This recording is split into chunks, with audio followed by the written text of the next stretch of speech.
Hi, everyone. Jane Applegath, founder of the Epic Vision Zone, where we say it's your life, it's your story, make it epic. Each show, we offer you an inspiring person or message to bring you closer to your big dream so that you can live your epic life now. Thank you for being here. And you can listen to the audio version on your favorite app or watch it on YouTube, and be sure to subscribe so you never miss an episode. Maria Kondo wrote, "The space in which we live should be for the person we are becoming now, not for the person we were in the past." Alejandra Brady's award winning book bears a title that prepares you for what is to come. I just can't make this shit up. Overcoming Fear and Accepting My Spiritual Gifts. At 50, Alejandra was a successful interior designer suffering from cervical compression. Feeling something was missing in her life, she took a pause and launched into spiritual journey chronicled in her book. Prior to her cervical fusion, she hired a feng shui master to do a consultation on her home. That was the moment she was transformed. During the consultation, the woman told Alejandra that she would soon follow in her footsteps of being a feng shui consultant. It was a statement that left her in disbelief. But when Alejandra began applying feng shui principles to her home, massive transformations occurred in her health, her relationship with her husband, and in her financial outcome. Accepting the spiritual gifts that began when she first saw someone at her bedside who had just passed over, Alejandra opened to her spiritual exploration. That is when amazing synchronicities, astonishing experiences, and spiritual ahas just kept showing up. Today, Alejandra is a globally sought after feng shui consultant. She is here to share her amazing story and how you can open up to your spiritual gifts and the abundant life that awaits you. Welcome, Alejandra. Thank you so much for joining us here today. Thank you for having me, Jane. So nice to be here. Well, I am so interested in getting started in this. And I was just chatting with Alejandra a moment ago, and we were sharing some of our cultural connection, which we both have a Mexican background, but also that she came from the interior design consulting business and then came full circle into the feng shui. So I can't wait to delve into this. So tell us about the inspiration to become a feng shui expert. We talked a little bit about it in the intro, but give us your insight. My intention was actually never to become a feng shui consultant, in all honesty. I was working, as you said, I've been an interior designer at this point now over 20 years, because that was 7 years ago that all that started taking place when I was 50. I was getting ready for my cervical fusion, and I was working on a client's home who at that point in time was much more spiritually in tune than I was, or that I realized I was, in all honesty. And she hired a feng shui consultant to come to her house. And she just happened to mention to me that the consultant would come and do my house too, and would not charge travel time if she was doing 2 full consultations in Tampa that day. And something made me say yes. And you know how that saying goes, that when the student is ready, the teacher appears. And I truly feel that is what happened. I didn't really know what feng shui was. I wasn't looking for it. I just said yes. And when she came Mm. to my house, that's a true story. Within 10 minutes of her being at my house, she said, "You're going to be doing this." And I was so focused on getting our primary bedroom ready for my surgical recovery, because I have a plate that holds my neck up with 6 screws and cadaver bones and mesh and all that fun stuff. Mm. But after the surgery was going to be even harder than the surgery itself, 6 to 8 weeks in a neck brace where I couldn't move. So my bedroom was really going to be where I lived. There was nothing I could do except watch TV. Couldn't drive, couldn't work, couldn't really read a book, couldn't do anything. So I really was focused on just getting this bedroom energetically aligned, or having her give me some tips as to what I could do. Just, okay, sure, let's do this. She walked the whole house with me, which is what I do whenever I do a consultation as well, because a full consultation involves a whole house. But honestly, I was not in a headspace to work on anything other than just the bedroom before I went into surgery. So I did what she suggested for us, and I had a seamless recovery. And then little by little, as I was feeling better, I'd kind of closed down my design business, until further notice, because I didn't know how long my recovery was going to be. So I took as much time as I wanted to and needed to at that time. I kind of started being my own guinea pig and implementing all her suggestions throughout the rest of the house. By the time I was done, I looked at my husband and I'm like, oh my goodness. And he's like, it feels just completely different. He goes, you do need to do this. I'm like, I do need to do this. So I reached back out to her. Unbeknownst to me, again, honestly, I just said yes. She is world renowned. Her book is translated into 9 different languages in feng shui. She is this huge deal in the feng shui world. And here was little old me, and she was just walking through my house, And so I just said, do you recommend? How do I go about this? And she happened to have a certification course. So I signed up immediately and I became her student. And that is who I studied under until I graduated and became certified in it. And now she's a dear friend. If she's in Tampa, she stays with me. If when we lived in Sedona, she'd come and stay with us at our house in Sedona when we were there. So I love her to death. Her name is Karen Rock Carter, and she's incredible. She lives in Mexico now. Speaking of Mexico, there's another connection. She lives in, I think it's Oaxaca. I think that's where no, Merida. Oh, She moved to Medida. Merida. Mm-hmm. Yes. So I have not been there, but I need to go. She's invited me several times and I just haven't had the opportunity. But that is honestly how it started. It wasn't this big yearning. I just said yes. And then everything unfolded from there. It was your time. You're right. When the It student is was. ready, it's the universe. I mean, really, Mm-hmm. when you delve into synchronicities, and that was mentioned in the bio, like they say, there are no coincidences. And when you I believe in feel that that. and you reflect, right, you Mm-hmm. start to think you're absolutely right. There are no coincidences. You were ready and the message was out there. And so you being at that client's place just when she was getting the work done, oh my gosh, that just gave me chills because it was the I know. alignment. The alignment is perfect. Completely. Well, thank you for that Completely. story because I Of know that course. there's much more to go here because you have obviously some I don't want to call it powers, but some spiritual gifts that you have. So let's delve into this. See, the abilities revealed. So, what was your first experience that indicated that you had unusual it's got unusual abilities, but I'm going to say special abilities. I just call them my gifts. I feel every single one of Wonderful. us on the planet has gifts.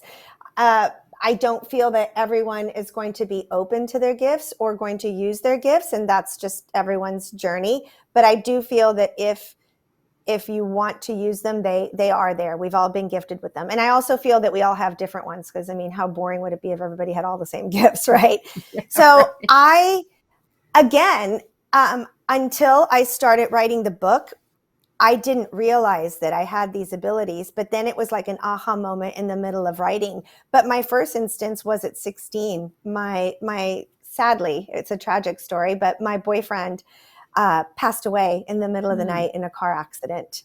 And I woke up the next morning and I'd seen him. He came into my room that night after he was gone, right? So I saw him. I was very clairvoyant at that point in time as a younger child. And he came to say goodbye.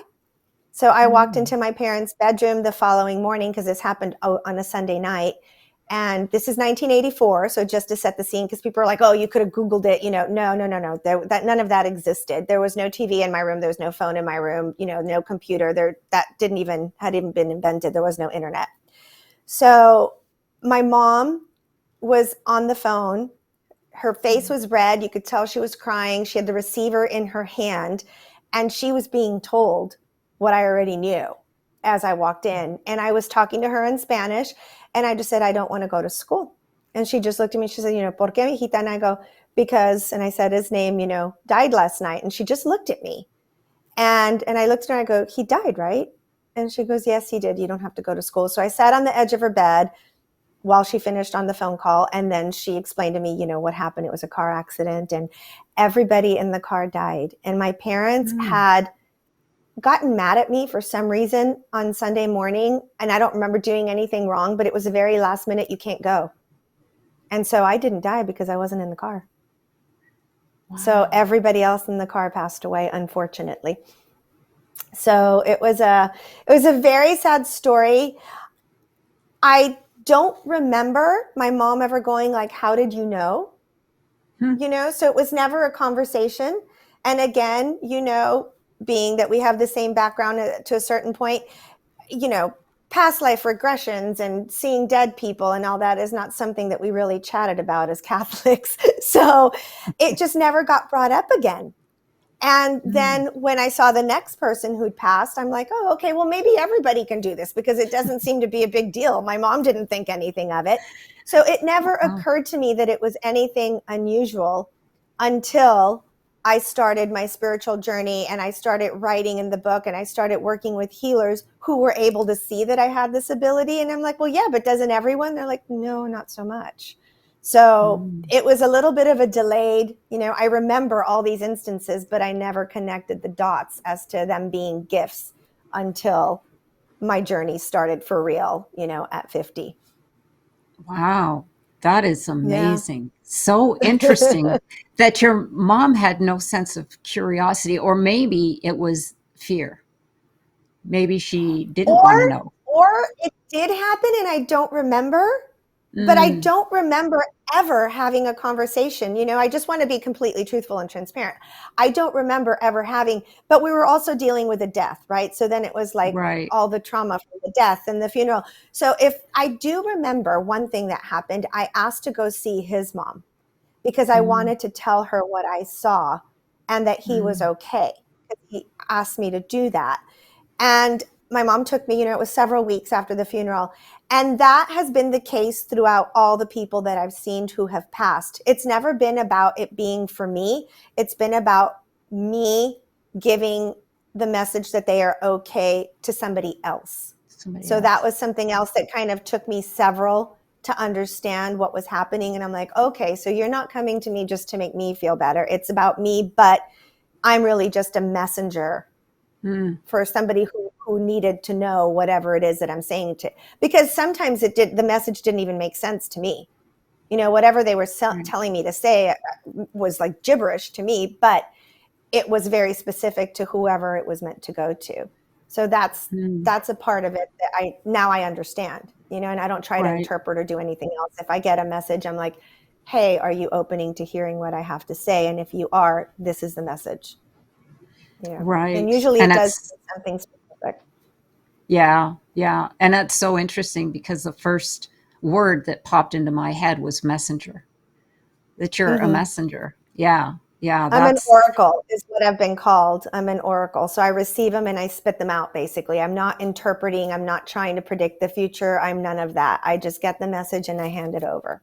100%. right, right. How interesting. Yes, I can't wait to read your book.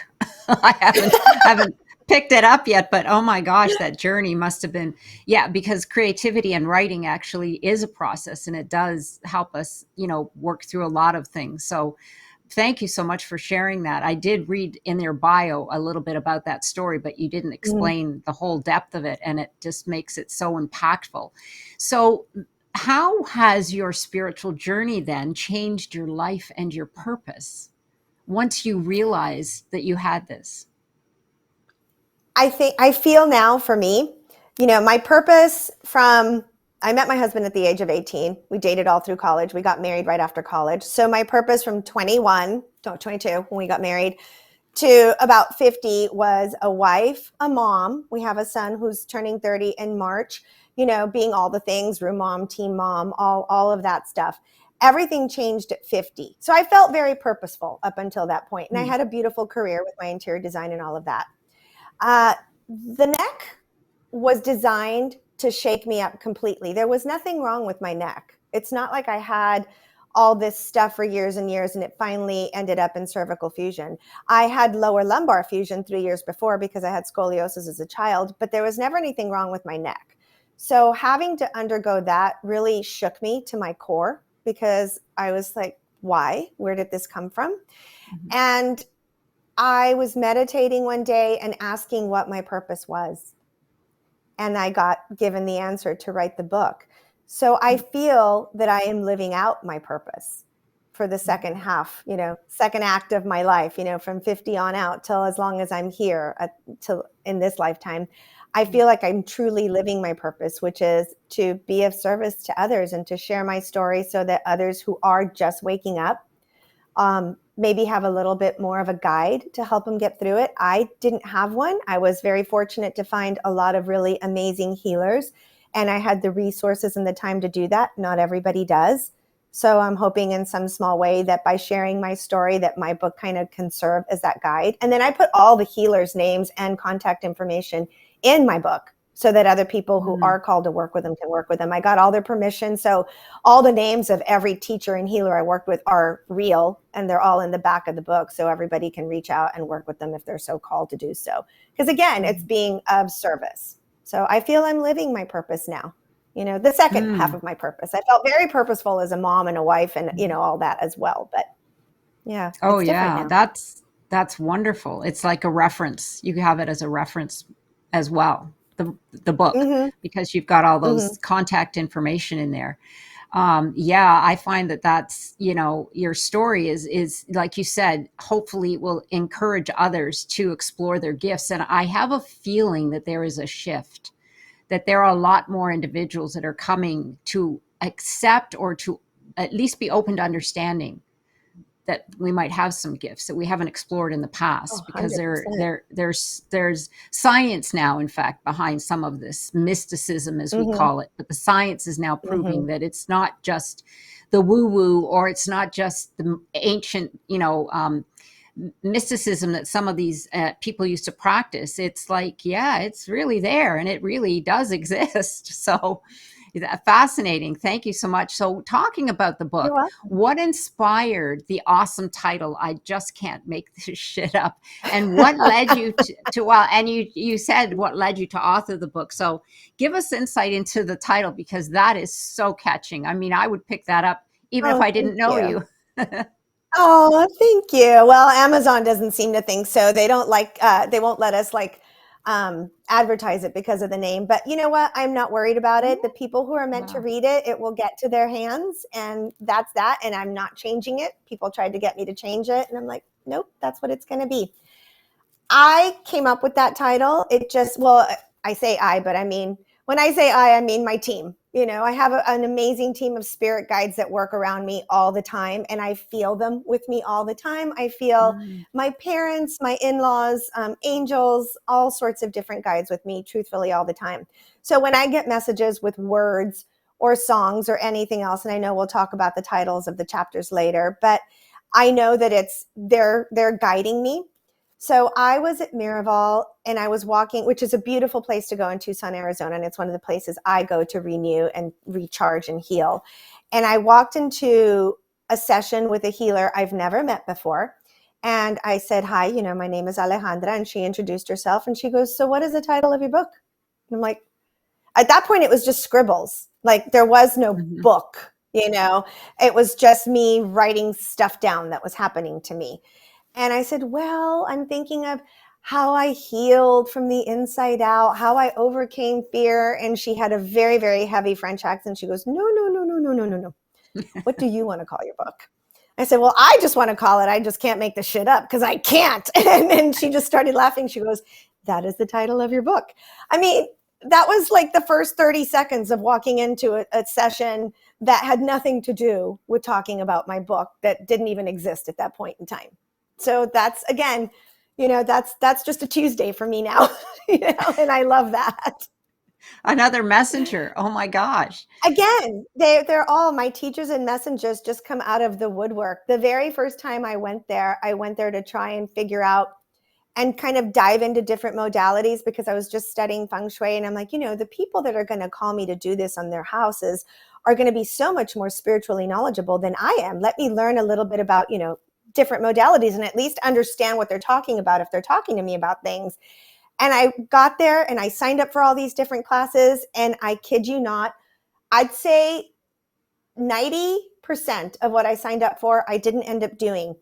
The teacher would be unavailable. They switched the class on me. I'd walk in and they'd be like, I know you signed up for this, but that's not what we're going to do. We're going to do this other thing. And I'm like, what is happening? My 6 days there were like that. And it was all about having the right teachers teach me what I needed to know at that time, not what I thought I needed to know, but what spirit thought I needed to know. And I roll with it now. I used to get very frustrated. I am a Virgo. I am a type A personality. And I'd be like, but that's not why I'm here. And now I'm just like, okay, sure. Let's do this instead. Yeah, the acceptance. Yeah, absolutely. And Mm-hmm. I think because you've opened like a flower, Mm-hmm. you've blossomed, you're drawing them to you. So that's just how I Agreed. feel, is because, now that you're open and you understand what's happening, they're coming to you because you're open to listening and accepting them and going with them, like you said, because you won't believe this, but I too am a Virgo. So I get exactly what you When's your mean. birthday? The Yes, 5th, when's your birthday? September. Mine's the 14th, September Oh my 14th. So we're just gosh. like a little over a week apart. Early happy Yeah. birthday. Oh, thank you. You too. Yeah. So Yeah. yeah, So when you you get said it, that, I'm right? like, yeah, yeah. You just want We're everything not the the way easy rolling. you want it as it's planned. So yeah, Yep. yeah, very fascinating. Well, when readers pick up your book, I know you touched a little bit on the references, and you've got a story there that your backstory. What else can Mhm. readers expect when they pick up your book? Because I know there's a lot more in there. Just give us a Oh little my gosh, insight. there's so much in there. It's honestly, I didn't even realize how many different facets it had until I started doing interviews, and I'm like, oh yeah, and there was this and this, because to me, it's just me, right? So it's very interesting to get feedback from other perspectives. I really focus on the story of my journey because that is what I want to be of service to other people. Um, I want people to understand that when you go through a spiritual journey, and like you said, I agree with you 100% that so many more people are opening up to their gifts and starting to go through these journeys and starting to understand that there's a lot out there that we don't know, right? And I think having that mindset of being curious and a beginner's mindset is going to serve us so well as we undergo Mhm. these journeys. If you walk around feeling like you've got the answers to everything and you know everything and you're quoting this and that left and right, you're never going to be questioning or curious about much of anything. So I go through questioning a lot of things, because at the Mhm. beginning, and I'm very truthful about how the journey unfolds. I'm truthful about the fact that not everyone's going to be cheering you on. I share how certain family members felt one way when certain family members felt another way, and how I've had to cut ties with some of them because of how they felt about my gifts. And if I Mhm. chose to keep them, then they were going to, I mean, literally, I got called evil and of the devil, and, Mm. it's witchcraft. And I'm like, I kind of feel the opposite. I feel that my gifts are from God and they're of the light, and I'm here to help. So if we couldn't find common ground, and that's the thing too, if I'm being respectful of your beliefs, but you're not being respectful of mine, then we may Mm. not be able to move forward. And all of these things are things that happen to people who are going through spiritual journeys. And I just was as honest as I could be about all of that, um, because otherwise, I don't think that the book would have been as helpful as it can be when I'm being as honest. I didn't even let my husband read the book. Nobody read the book except my editors and myself before it went out into the world, because I didn't want to hear anyone else's opinion. I didn't want to hear my husband or my son say, maybe you shouldn't write about that. It's like, no, I laid it all out there. The good, the bad, and the ugly is all out there. And that's the only way to, I feel, really be authentic and really be of service. I have some friends that I talk about in the book about incidents that happened with them during the time that I was writing it, who we are traveling together now and constantly in each other's lives and have a beautiful relationship now. But at that time, it was toxic, and if I write Mm. about it from the point of view now, how does that help anybody? I was very raw with all of it and in the moment, so that people wouldn't feel so alone when they're going through their journeys. Like, it's the book I wish I would have had when I was Mm, going through it. And to right. realize that, oh, there are other people going through this. Oh, this can happen. Really? Your family can call you this? Oh, not everyone's going to want feng shui. Like, why wouldn't they? Just so many realizations that come around, that you get so excited about something because it's so beneficial. And people are like, oh God, no. Like, why would you ever do Mm, that? And that was a shock.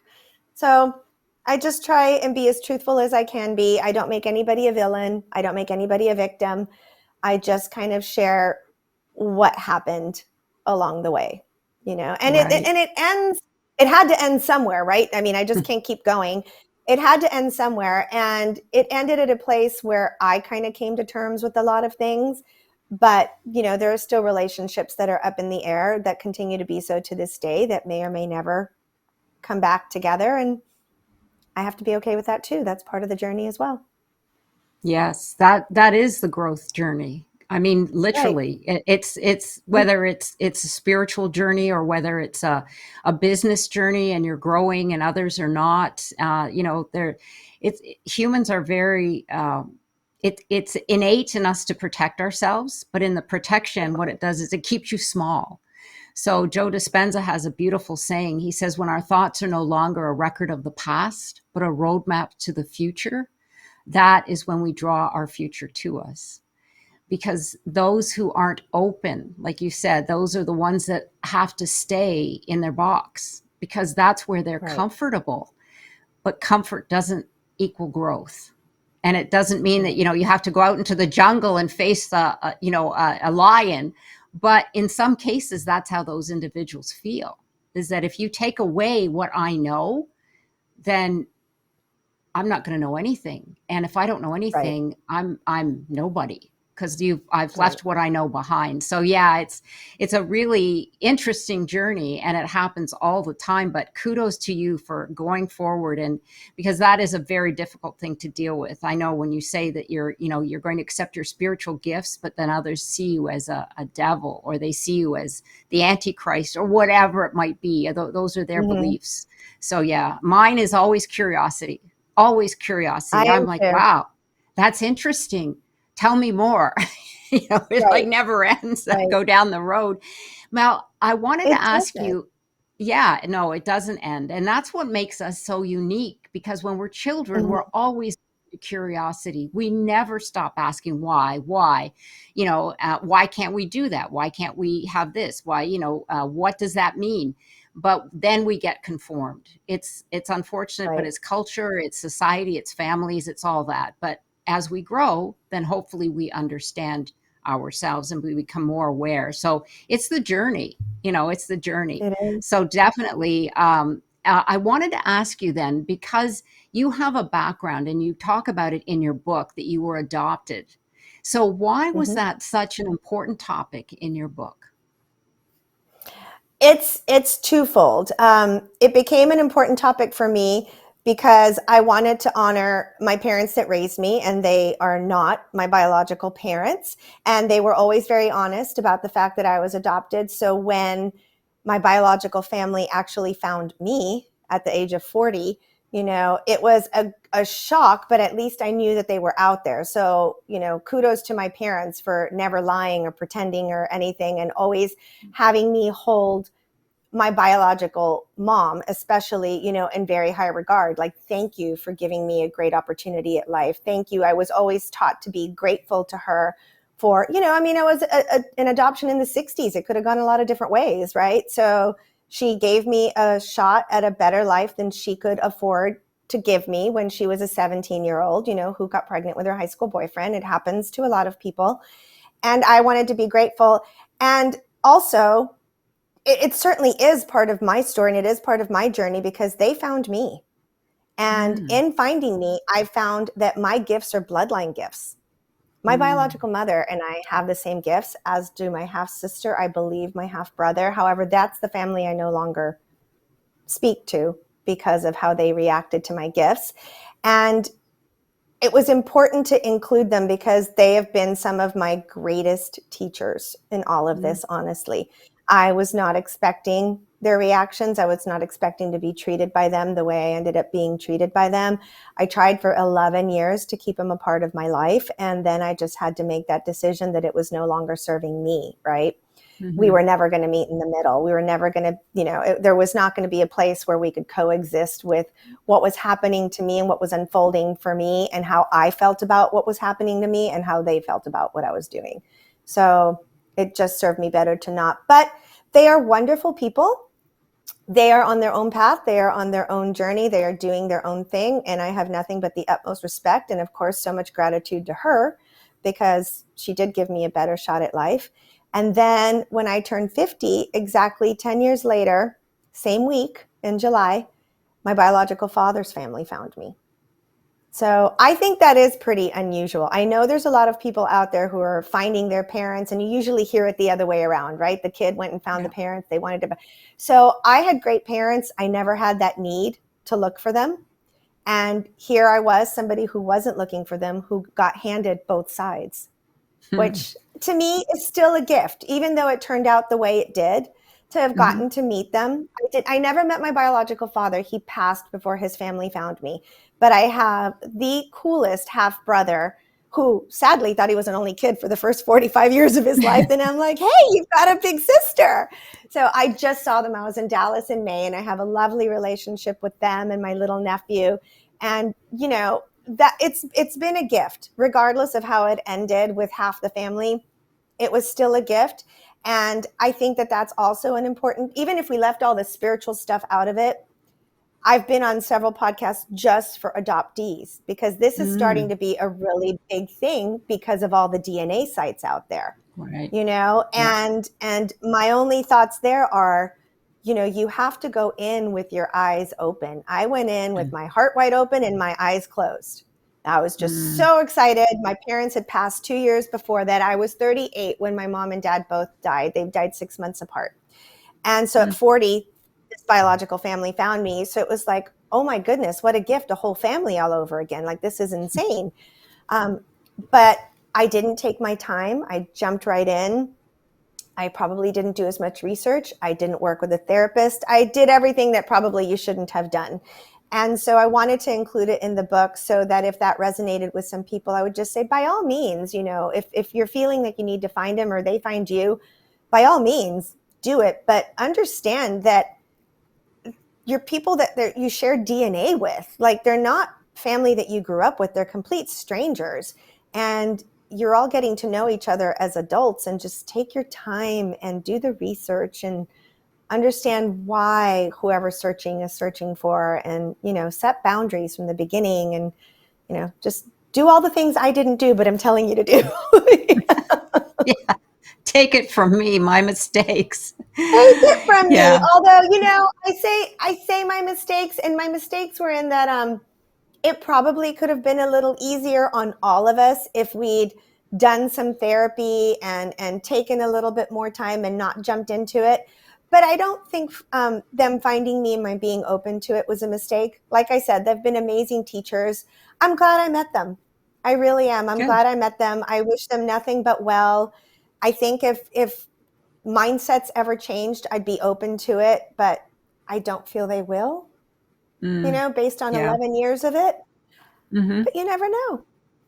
You never Yeah. know. And my mother does Strange. have the gifts. That's how I got them. And my son has them because I have them, because my mother, so forth and so on. So Yeah. even just knowing that they were bloodline gifts is very fascinating to me. Oh, yeah, absolutely. I mean, I would have thought that I haven't read the book yet, but I would have thought that, Mm-hmm. that finding them, then you would find the connection with the gifts that you Mm-hmm. have, because that usually is the case a lot of times. It Absolutely. is. However, something else for people who are just opening up, Mm-hmm. gifts can come in two ways. They can come in light, as mine did. And Mm-hmm. thankfully, apparently, in all the past life regression and all the fun things that I've done and all the spiritual work I've done, I've always been a light worker in one way or another. I've never come in dark. My mother's gifts came in dark. And so Mm-hmm. she said no thank you to them. And that's the beautiful thing is, right? We all have free will. We don't have to accept them if we don't want to. And that's totally fine. She said no, because she was scared in the way that hers came in. And she shares her story, and I share it in the book loosely, right? Mm-hmm. But I would have said no too if mine came in the ways hers did. So I understand that. So I understand some of the fear base that they were walking in with when they were telling me that I was of the devil and I was evil and all that. But I kept trying to explain to them, no, mine are not like that. I don't feel Right. that way. This is not how mine are being used.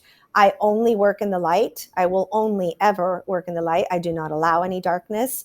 But yeah, that's something else for people to know about when gifts are coming in, to make sure you're always asking for them to come in only in the light and for everyone's Yes. highest and greatest good. Absolutely. Well, I feel like you're on another path for a profession that you haven't completely delved into yet, quite frankly. I feel Oh, that from goodness. you. What is that? Do you know what it is? Well, yeah, exactly what you're teaching, a spiritual guide. I mean, what you're saying and guiding others who, like you say, have that gift, but they haven't quite Mhm. opened to it, or they don't understand it because you've been through that journey. And like what you just said is such deep wisdom when you said, be sure you're always open to the light and allow that to Mhm. come in. And because that is so profound, especially for those who don't understand what's happening. But all of what Right. you're saying is it's really helpful. It's like you said, your book is a guide. Like adoption, Mhm. for example, you said a lot of people have now asked you for podcasts in reference to adoption because of what you went through.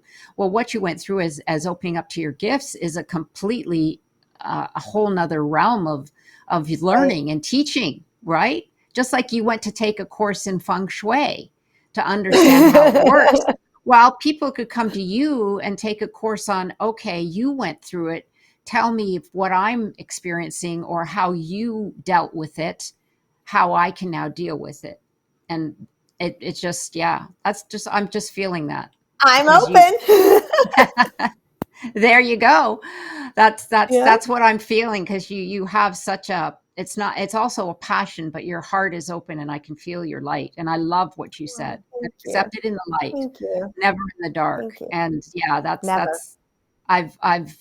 well, anyway, wonderful. We'll chat a little bit after the video because I have Sure. something I want to share with you. Sedona. Of- There is a Sedona Yes. connection. Now, I didn't mention to you, Yes. but I am in Arizona and I have been to Sedona many times and I love Sedona. But much of your book takes place in Sedona. So, how did that come to be? So back to when I started meditating and I got told I was writing a book, not not too far after that, probably 4 or 5 weeks after that, I was asleep and the word Sedona came into my head in the middle of the night. So I'm highly clairaudient. That's my strongest, as I said. And I woke up that day and I looked at my husband. I go, "Do you know what Sedona is?" He goes, "No." And I'm like, "I think it's a place." So anyway, we went about our daily task. I'm walking, we live in Tampa. I'm walking into this little shopping area that's outside. I run into this woman. I kid you not, I have not seen in like 10 years. "Hi, Allie, how are you? Have you been to Sedona? You need to go to Sedona." I'm like, "What?" Yeah. And then two more occurrences of that within the next 24 hours. So we were getting ready to go visit our son in Chicago. And we had already been talking about, post college, that maybe looking at a beach house or something else. So we're in Chicago with our son on a Sunday. And I'm like, "Hey, have you ever heard of Sedona?" "No, where is it?" He looks it up immediately. He's like, "Is there good golf?" I'm like, "I don't know. It's Arizona. There's probably good golf." And we left on Sunday. Thursday, he sends us a listing for a house in Sedona. Friday, we hire an agent.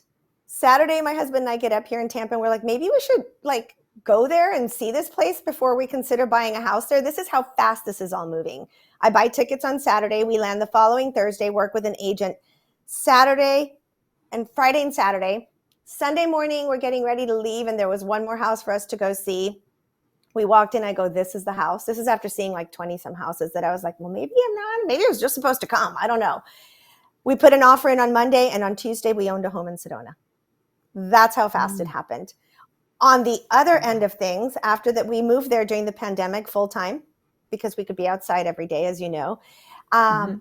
On the other end of things, as soon as I finished the final edits on the book, the same voice came back and said, "You're selling the house." Because we thought we were just going to keep it as a second home. We had no intention of selling it. Right.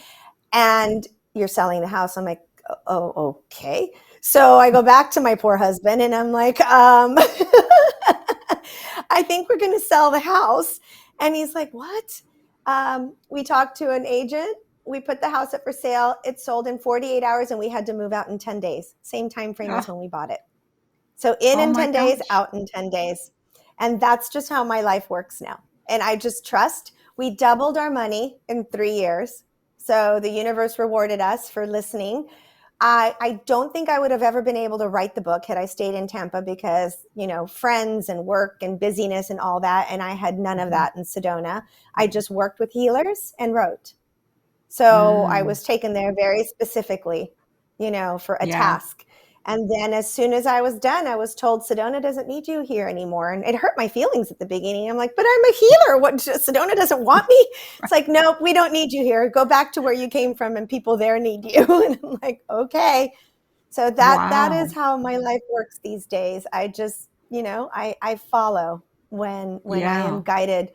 And I have an amazing husband who, allows me to do those things. And he loved his time in Sedona as well. We both view it as just, it was magical. We were on a game Yeah. trail, so the javelinas came to our backyard every day and Mm. he'd feed them out of his hand, and the mule deer and the quails. I mean, it was just like, I was Snow White with all the animals around me 24/7. I loved it. Wow, that's amazing. Yeah.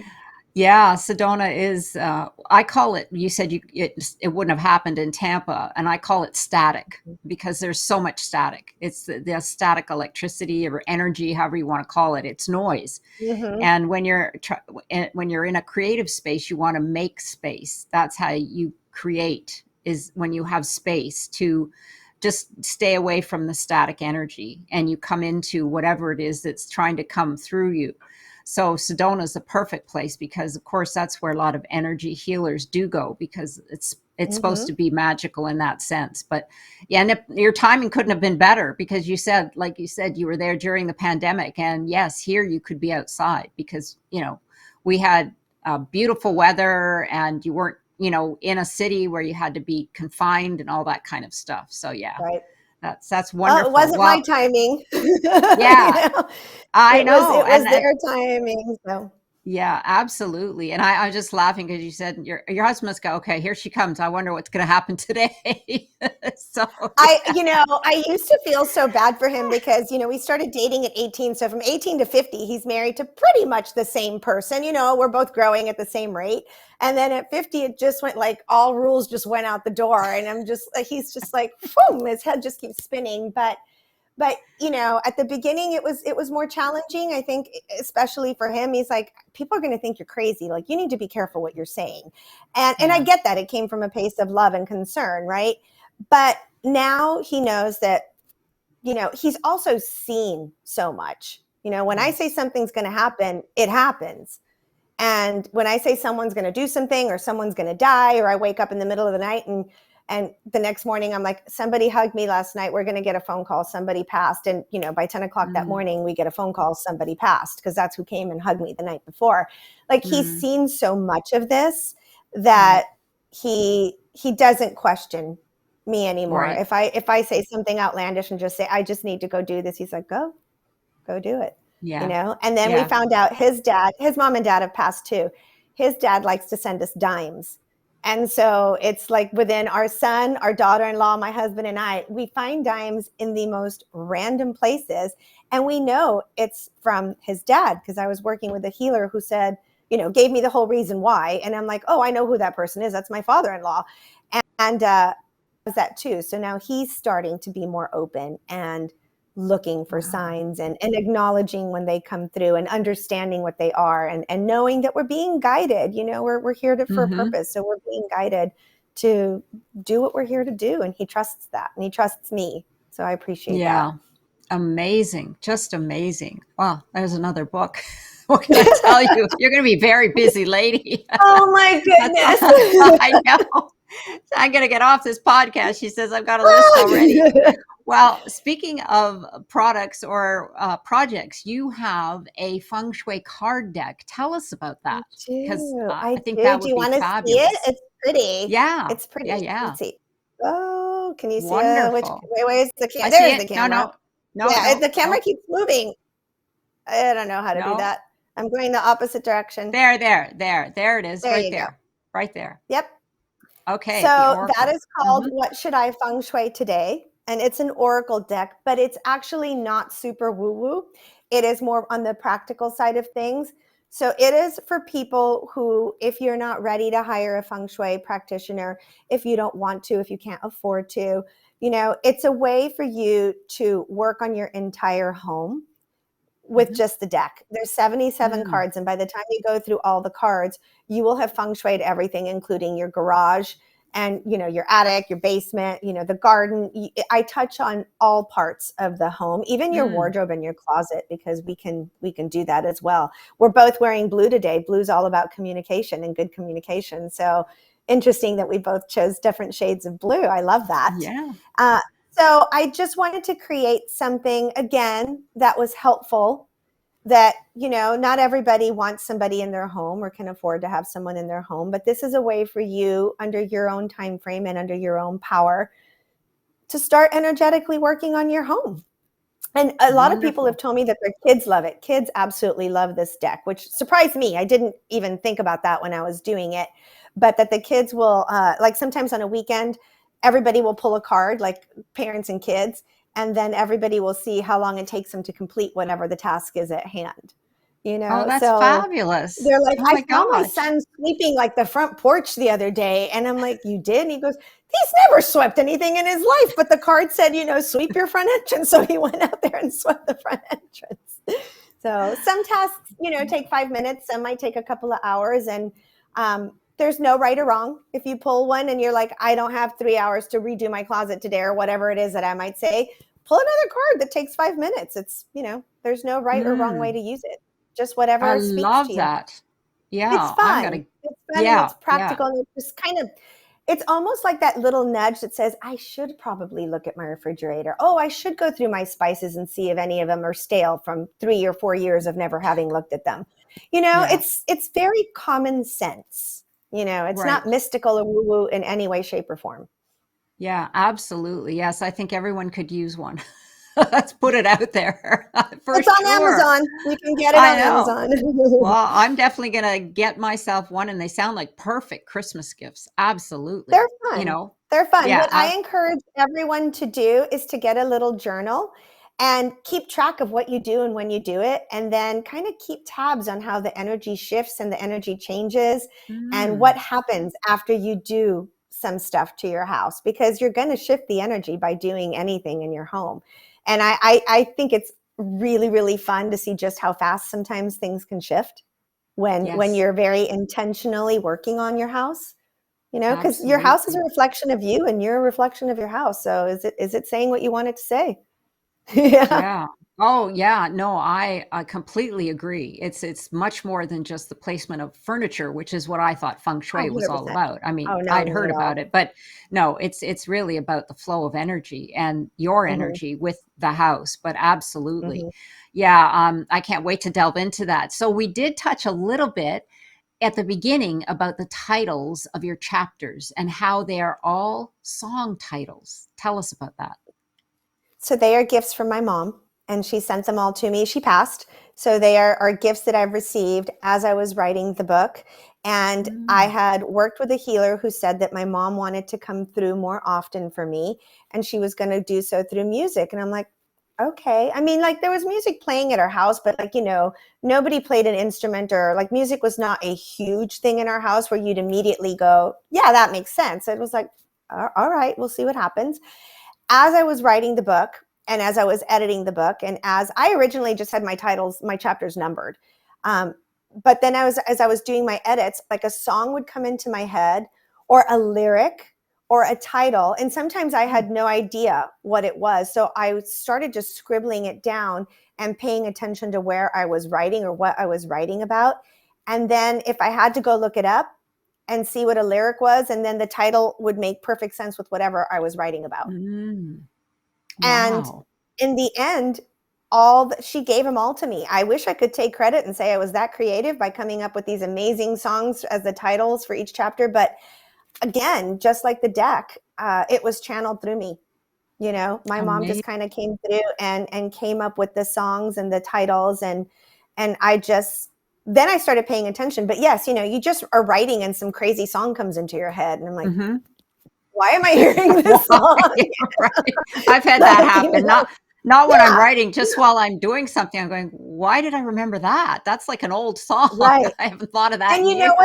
you know what I find out with that? Think through it a little bit more, because either the words mean something to you, or it connects you to a person, or it connects you to an event. And you're meant to Mm, remember whatever that was. It might not be the actual song. The song's just the connection. So mm. I find that a lot now. But yes, so that was my mom's contribution to the book. She Oh, gave us all the chapter titles for the whole book. that's Yeah, isn't that cool? wonderful. Yeah, that's Yeah. really cool. Now I'm going to be much more conscious when a song pops into my head, because that's literally what it does. It just pops into my head and I'm Right. going, "What? Where did Yes. that come from? Why am I And thinking of that?" why? Yeah, exactly. I'll ask more whys now for sure.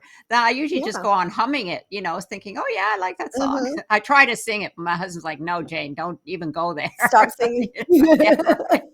Stop. Do me a favor and yourself. Stop singing.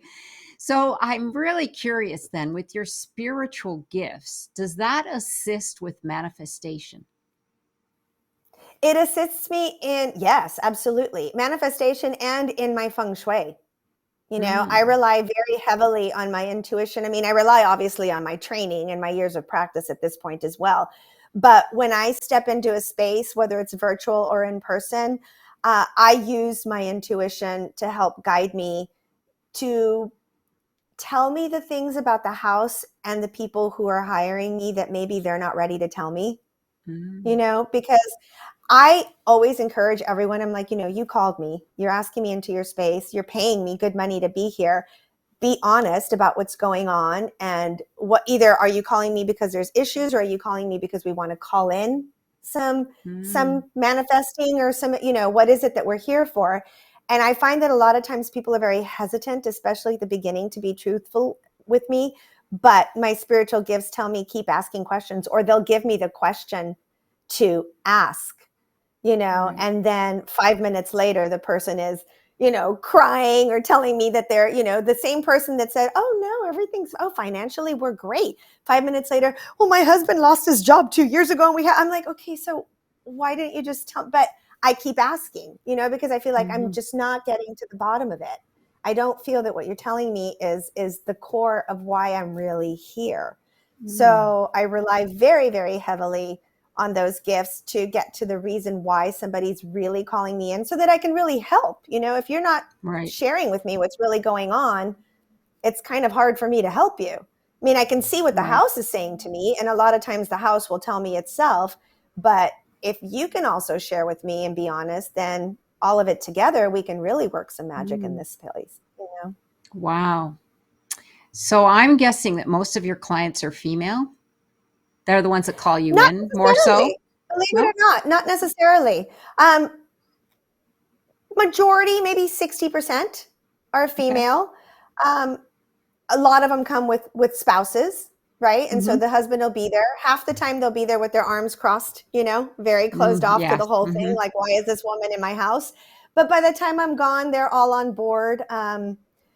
A lot of the times they'll call me, and then they'll keep hiring me after the consultation to implement everything, because during the Right. consultation I tell you what to do, but then a lot of times they're like, oh, can you come back and work on my husband's office? Once the Mhm. men see a change in the house, then a lot of times the men are the ones that contact me back and go, hey, can you come do this for our office building? Can you come do this for my Right. office? Can you come do this? And so then they come on board. And then sometimes it's both of them calling me together from the beginning. But yes, I have had Mm. just uh, single male clients too. Yeah, I've Wonderful. had both. That's Mhm. wonderful. Yeah. I've often heard that intuition, of course, which they say that women have more intuition, but I recently read that intuition is women tend to have more, if you want to call it that, because we sense frequency more, we have a higher sense of frequency, which is the vibration energy. And I'm thinking that the women who are feeling your frequency are calling you in. But yet, then when you get there, you say they're hesitant to share, but they eventually do because they feel that they need to have you there. That was just the thought that popped into my head. Yeah, Yeah, I absolutely. would agree with that. And I think, Hmm. unfortunately, poor thing for guys in general, right? I mean, they're also not allowed. I mean, growing up, I think the Yes. generations now Hmm. are much better.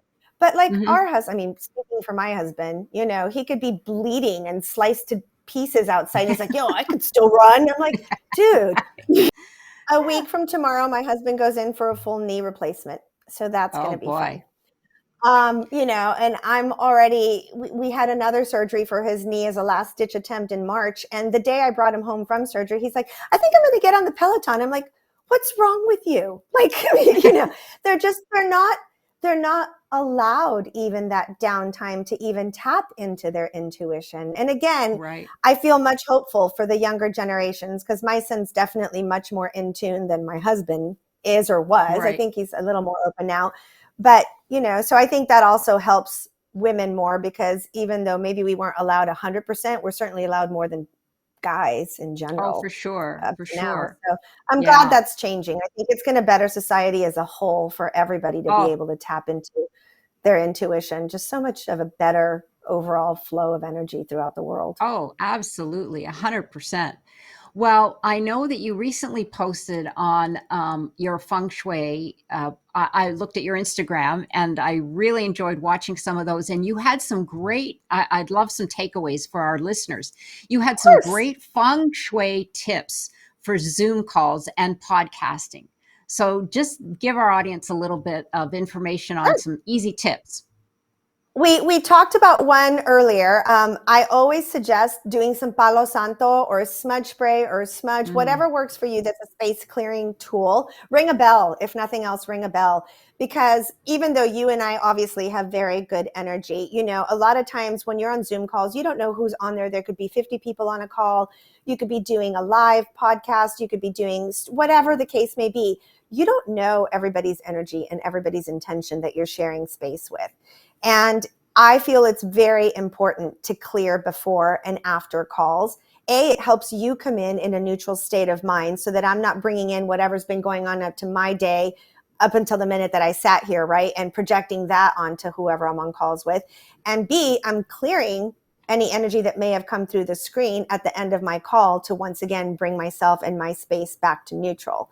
I always mm, suggest that people do that. I think that's super important now that we're all on Zoom so much and or any kind of streaming, right? I also suggest for people to have something in their background, like you can see behind me. What's behind me is all of my diplomas and degrees and certifications. Have something that represents who you are professionally behind you. Like mm. this is not the space where you have like the beautiful wedding photo of you guys or a whole bunch of pictures of your kids or Right. all your tchotchkes and knickknacks, whatever's behind you should reflect your profession in one way or another. You can see my crystal. I am a certified crystal healer, so that's part of what I do. You can see my diplomas. I move the chair depending on what angle I'm sitting at. Sometimes you can see my book. I have a copy of, the cover of my book behind me because Right. again, that is what I'm working on. So I think those are some really easy, quick, and good practices for Right. professionals on Zoom and on, streaming calls. Absolutely. Thank you for sharing that because I Sure. just from experience and being on podcasts, I have some people that show up and I'm just shocked. I'm like, okay, that's who you are. We'll go Is ahead. that how you want to present yourself, right? And that's what I'm Egg. saying, back to the house, Yeah. right? How are you representing yourself? Because your surroundings represent you and vice Right. versa. So is that how you Absolutely. want to be seen? Is that how you Hmm. want to show up? Is that how you want the world to see you and view you? And will you be respected as an expert in your field if it's a shit show behind you? Right. Right. You know? Absolutely. Or a shit show right in front of you because you didn't brush your hair. That What's too, going but I on? mean, yeah, that's a whole nother thing. I mean, we're not even getting into personal grooming. I mean, I would No, hope. yeah. Yeah, you'd be surprised. But needless to say, I'm really curious then. I know I get the smudging and Mhm, I have all those kind of things, but the ringing of the bell, what is the mhm. significance of the ringing of the bell? I know, is it to clear energy? Like, how does it work? So you can Because I've use never that heard of too. that. Like if you don't want to use anything that smells, or if you're somebody that can't have anything that smells around you, sometimes you can't. You can ring a bell. It also clears stagnant energy. It kind of removes any Mm, negative energy from a space. If there are rooms that you don't use a lot, I like to use them to ring a bell. If you've had an argument or a disagreement, or there's been a death in a space, you can ring a mm, bell again to just kind of super clear the energy in that area. You can use it to call in prosperity. I mm, was taught that if very few of us get actual checks anymore in the mail, right? Everything's direct right. deposited, or we don't see actual checks. But like if you get a check in the mail, you can put a bell over it just as a way to like say you're calling in abundance. You're ringing in the bell to Mm, call in abundance with the check. But I mainly use it as a space clearing tool. When I don't okay. feel like smudging, when I'm feeling lazy and don't want to spend that time, I just walk around my office and ring a little bell, and it does the same thing that any other space clearing tool does. It just kind of clears the air and starts fresh, gets you back to that Wonderful. neutral zone. Hmm. Any kind of bell, or is there a Any kind of specific bell. kind? Okay. No, All I right. mean, a lot of people like the little Tibetan bells that you ring together. Mm-hmm. I have a beautiful feng shui bell that I use to when I do the closing out of any of my consultations. I do a house blessing, whether again it's virtual or in Mm, person. And so I use a beautiful feng shui bell. But any bell that you like, metal, I would say okay. metal. That would be the only Okay. thing. Yeah. Okay, wonderful. That's a great tip. And then there's one other that I saw on your Instagram page, because I just love, I went through it and I was having so much fun. Can you share with us some tips for health and well-being that you can use in your home? Sure. Gosh, so many. My first favorite and easiest is to always bring in fresh flowers. I think fresh Mm, flowers are just an incredible chi enhancer for any space. And especially like if you're feeling under the weather, I literally just went through another bout with COVID, and I had fresh yellow flowers. And again, I am trained in BTB feng shui. So we use a thing called the Bagua map. But without getting super technical, in the health area of my home, which is kind of the center area of your space or home, um, bring in some yellow mums or some yellow flowers, mm, and that calls in health, especially if you're not feeling well, but just for overall health and well-being. Again, I'd say smudge regularly, clear yourself out regularly because you need that. um, I love to take Epsom salt baths. Again, another thing you mm, can do if you've been online a lot, or if you've spoken in person, or if you've been to a concert or anything where you just feel like there might be other people's energy. A lot of times you'll hear about baths where you can clear yourself out, salt baths. If you don't have time for that, you can buy salt scrubs and just scrub yourself mm. down, neck down, because you don't want to use that on your face. It's too abrasive. But neck down, you can scrub yourself with like a salt scrub, and that clears your energy. What else do I like? Okay. An amethyst. Amethysts are great Mm, also to have mm, nearby you. They help you sleep. So that's okay. another good stone to bring in. Wonderful. So Well, many. thank you for There's that. so many on my Yeah. Instagram. Sure. Yeah, but those are great. Those are great takeaways. And the last one is prosperity. So Okay. what would just Everybody three for always prosperity? loves Yeah. prosperity. Use your stove. So the number one thing I Mm, always tell people is use your stove. Your stove is a prosperity hub in your home, and you want to use all your burners. You want to alternate using them all. Like, we all have, I have it too, like my favorite burner, the one or two that I okay. always go to. So I have to remember in my head to like move around and use all the burners, because then you're using all your resources. And of course, cooking for others means that you have resources to share, right? And even if it's Mm, just for yourself, or if it's just for yourself and your husband, you can make a little extra and have it as a leftover. It just means that you are using that prosperity. Now, that being said, you have to keep it clean. Make sure that your stove and your oven are always clean, because you want that mhm, to always call in. Front door for prosperity is huge. If energy can't find your house, then prosperity can't find your house either. Make sure that entryway is clear. You can see your door from the road. If you're in an apartment, can't always control that. Make sure your entryway is decluttered, though. Everyone can control that. Clutter is obstacles to Mm, prosperity and obstacles to just your life every day, right. right? So you want to make sure that your house is decluttered. Your front door can open, whatever it is, all the way to let in that vibrant energy that's going to call in prosperity. Flowers work here again, too. Put some red flowers out, and that is red attracts energy, which attracts prosperity. There's Mm, okay. so Those many are things you great. can do. Yeah, but those are great, easy tips that people can use and Easy not takeaways that are not right. expensive, you know. Right, exactly. Thank you. Thank you so much for that. Sure. And do you have a favorite healing modality yourself? I would say I have two things here. So the one I practice almost daily, when I say daily, 5 to 6 days a week, I don't get to 7 days, is meditation. I do take Mm, time out. I am fortunate enough to have a full meditation room in this house. And beautiful. I go in there every morning, and all the doggies like to follow along, and they love it in there. The energy is so good. So whether I have 5 minutes or an hour, it doesn't matter. It's just taking that time to be still, practicing gratitude, calling it in. And then, like, if I'm going to go do something with a healer, oh my goodness, I love past life regressions. I love them, love them, love them. I think it's so fascinating to understand why I tick the way I do in this lifetime and how much of it is related to who I was in the past and like what happened to me. This is right here. I was hung in one of my Mm. lifetimes. And so when the healer that I went to go do past life regression with saw my scar from the cervical fusion, she goes, "Oh, that's your wound from a previous lifetime." Wow. And I was like, wow. So there's a lot of different little connections like that. I have a crazy phobia about having dirty feet. And I did a past life regression where I was just this sad little girl in Italy, in Pompeii, and I didn't die in the volcano.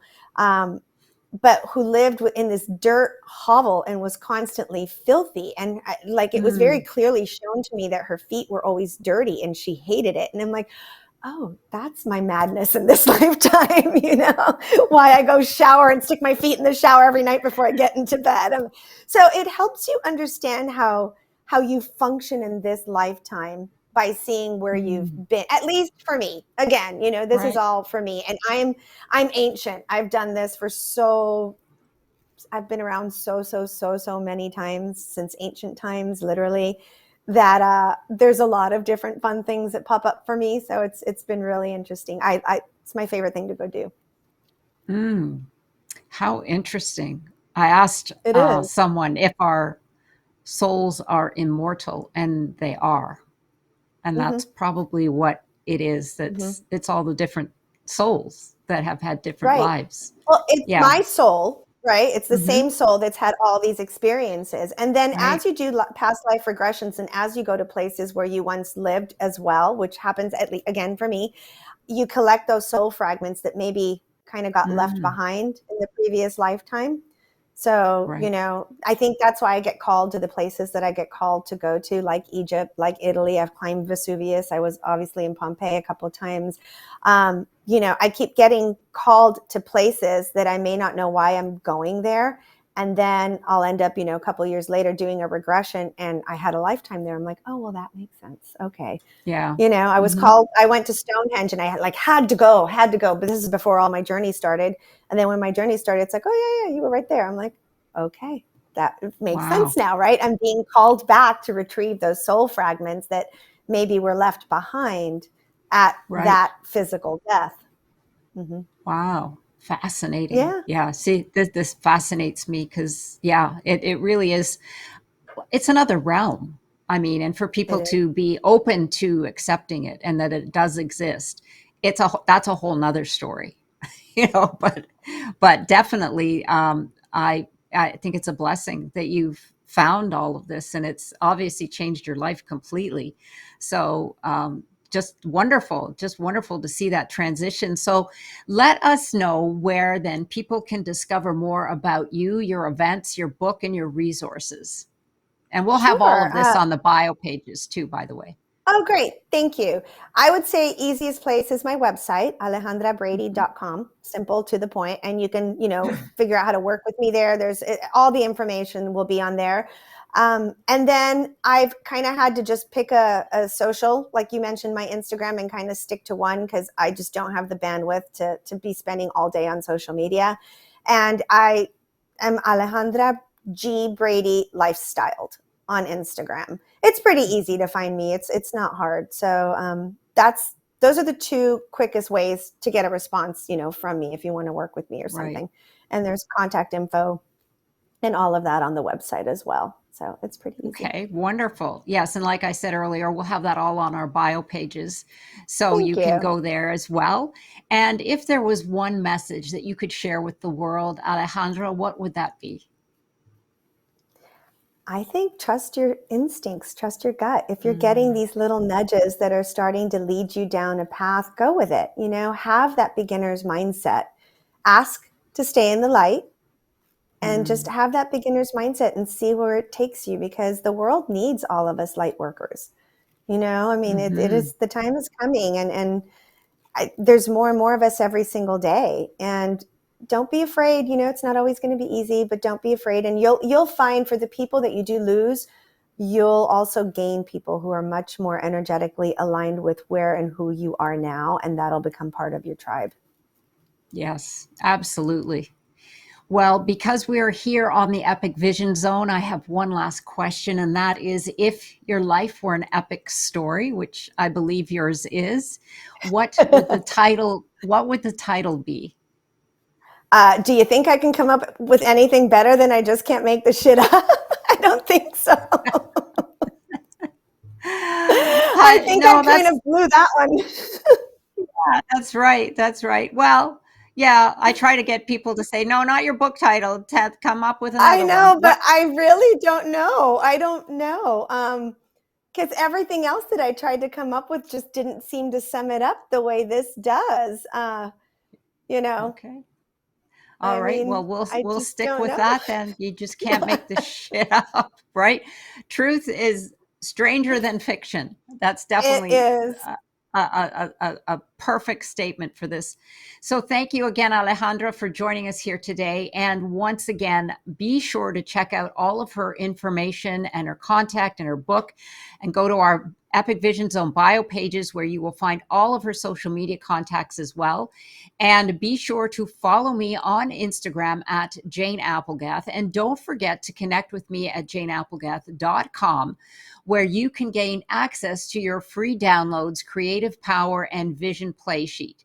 Sending you so much love and gratitude. This is the Epic Vision Zone, transforming your dreams into epic success.